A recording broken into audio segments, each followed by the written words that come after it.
ये कुछ लेसन्स हैं जो मैं अपनी बेटी को दूंगा। अगर मैं ज़िंदा ना रहा तो ये वीडियो उसके काम आएगी, क्योंकि ये ऐसे लेसन्स हैं जो दुनिया या सोसाइटी शायद उसको ना दे, बल्कि उससे रोकेगी उसे। पहला लेसन है कि आपने अपनी इनकम किसी से शेयर नहीं करनी। जो नंबर है ना आपकी अर्निंग का, वो इसलिए नहीं शेयर करना, ना अपने पेरेंट्स को, ना रिश्तेदार को, ना दुनिया में किसी को। एंड इट साउंड्स हार्श, क्योंकि आप तो यही चाहेंगी कि आप अच्छा अर्न कर रही हैं, तो you become a source of inspiration for others, कि अगर आप कर सकती हैं तो दूसरे भी कर सकते हैं। You want to make your parents proud, आप रिश्तेदारों के लिए एक अच्छी इंस्पिरेशन बनना चाहती हैं, लेकिन ये बैकफायर करता है।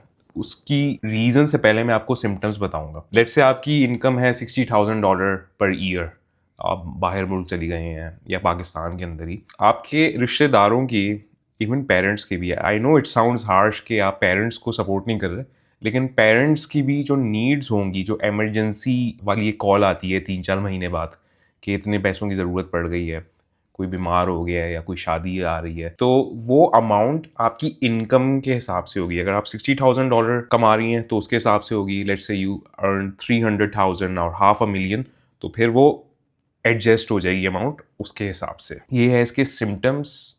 लेकिन इसके पीछे रीजन क्या है? देखिए, रीजन ये है कि society puts N imposition on main, मर्दों पे इम्पोज करती है कि आपकी ईगो टाइड हो आपकी इनकम से। ये मर्दों के लिए रूल, वो चाहे या ना चाहे उनके ऊपर इम्पोज्ड है। उनकी इज्जत उनकी इनकम पे टाइड है, उससे प्रोपोर्शनल है। लेकिन औरतों पे ये रूल अप्लाई नहीं होता। लेकिन सुनने में बड़ा अच्छा लगेगा कि चलो एटलीस्ट औरतों को तो रिलीफ मिल गया। उसका साइड इफेक्ट ये है कि औरतों को सीरियस नहीं लिया जाता when it comes to income generation. उनकी इनकम को भी एज अ बोनस या एड ऑन समझा जाता है। भले मुंह पे ना बोल रहा हूँ, लेकिन ये समझा जाता है कि इन्होंने कौन से बच्चे पालने हैं, फैमिली स्टार्ट करनी है, रिस्पॉन्सिबिलिटी लेनी है, तो ये इनकम अगर जनरेट कर रहे हैं तो अपने लिए ही कर रही हैं, या फिर ये कंजम्पशन के लिए है। Even for the family you are supporting, वो उसको एज अ कंजम्पशन देखेंगे रादर देन एसेट बिल्डिंग। ये एक सोसाइटी के साथ बायस है। आप चाहें तो सोसाइटी से लड़ सकते हैं, और या फिर you accept it, you try to change the society while also safeguarding yourself. दूसरा रूल ये है कि अगर आप इनकम नहीं भी बताएंगी, there are other forces in the society जो आपकी इनकम को हड़पने की कोशिश करेगी। उसमें से सॉरी टू से फेमिनिज्म भी शामिल है। फेमिनिज्म इनिशियली आप कह सकते हैं कि वो वुमेन एम्पावरमेंट और ये उनके हकूक वगैरह के लिए थी, लेकिन अब as you know it's a western concept, और वेस्टर्न कॉन्सेप्ट जो भी होता है वो अनसर्टेनिटी पे बेस्ड होता है। मतलब वो ब्लैंकेट स्टेटमेंट बन जाती है, फिर कॉरपोरेशंस और कैपिटलिज्म भी उसको एक्सप्लॉइट करती है, तो फेमिनिज्म भी एक्सप्लॉइट हो गई है। वो corporates use it to increase their shareholder value, and which is ironic. जो फेमिनिज्म बनी है पेट्रियार्की को हटाने के लिए, सारा कुछ आयरॉनिकली वो उसी का अब उसी सिस्टम में ऑपरेट करना शुरू हो गई है। Instead of changing the system, वो आपको चेंज करने की कोशिश करेगी। वो कहेगी कि आपके अंदर कॉन्फिडेंस की कमी है, आप निगोशिएट नहीं कर सकती अपनी इनकम, आपको मर्दों की तरह बनना पड़ेगा। सिस्टम बिल्कुल ठीक है, कैपिटलिज्म वगैरह जो चल रहा है वो ओके है, आप में मसला है, तो ये लो कोचिंग एम्पावरमेंट की, ये लो कॉन्फिडेंस के लिए फलाना कोर्स, अपने आप को चेंज करो, ये तुम्हारे अंदर एक इम्पोस्टर सिंड्रोम है, इसको ठीक करो, तुम्हारे अंदर मसले हैं, सिस्टम ठीक है बिल्कुल।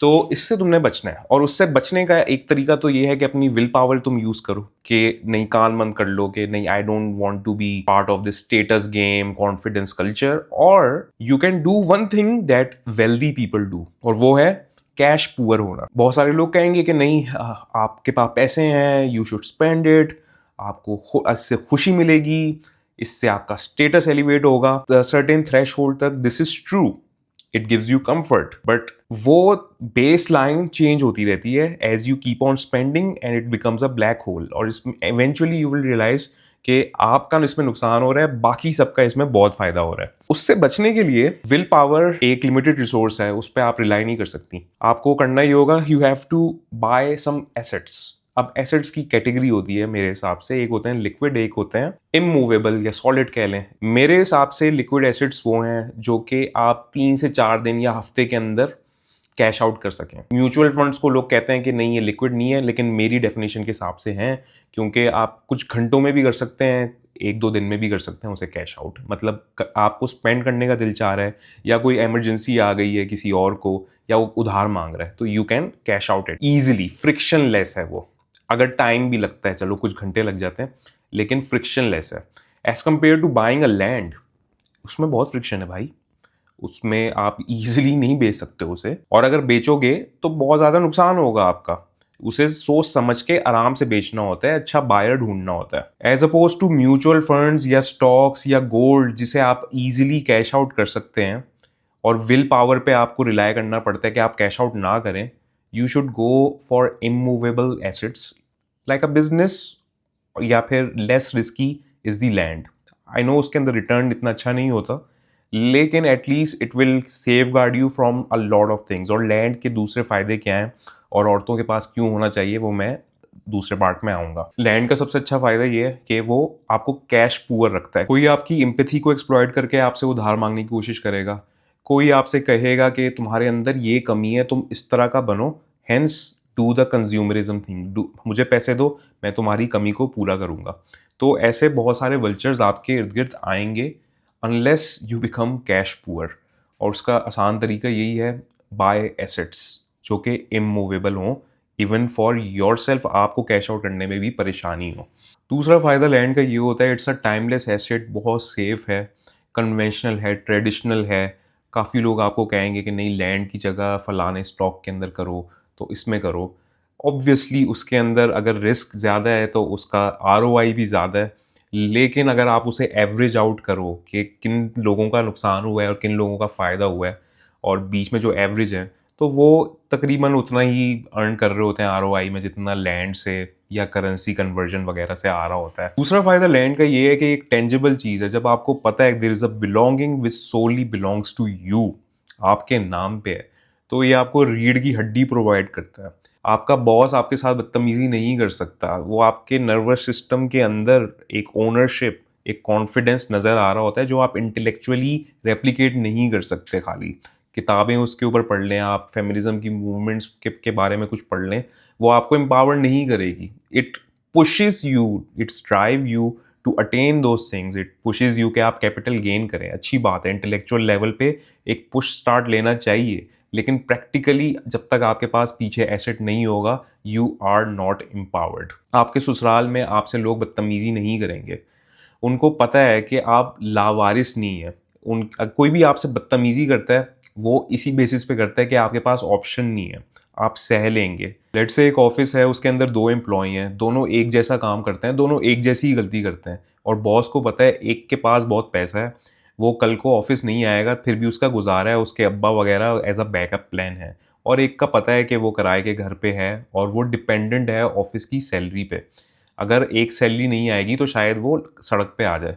तो आप देखिएगा बॉस का रवैया दूसरे वाले के साथ कैसा होता है, वो गलती करने पे दूसरे को डांट लगाएगा और पहले वाले की डांट भी शायद उसी को लगा दे। इसी तरह ससुराल या सोसाइटी आपकी बेइज्जती तभी करती है जब उसे पता है कि आपके पास और कोई ऑप्शन या चारा नहीं है, या आप किसी के मोहताज हो। So having assets on your back give you the true empowerment, जो कि आपके सिर्फ इंटेलेक्चुअल लेवल पे नहीं होगी, आपके नर्वस सिस्टम लेवल पर होगी, और वो सब सेंस कर सकते हैं, देख भी सकते हैं, कोई भी आपसे पंगा नहीं लेगा।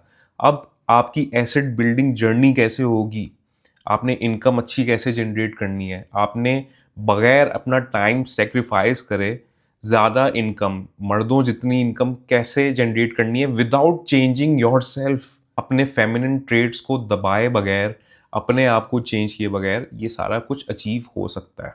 तो सिस्टमेटिकली सिस्टम को समझे और सिस्टम्स थिंकिंग करे। आपने अपनी एसेट्स कैसे बिल्ड करने हैं, वो मैं पार्ट 2 में बताऊंगा।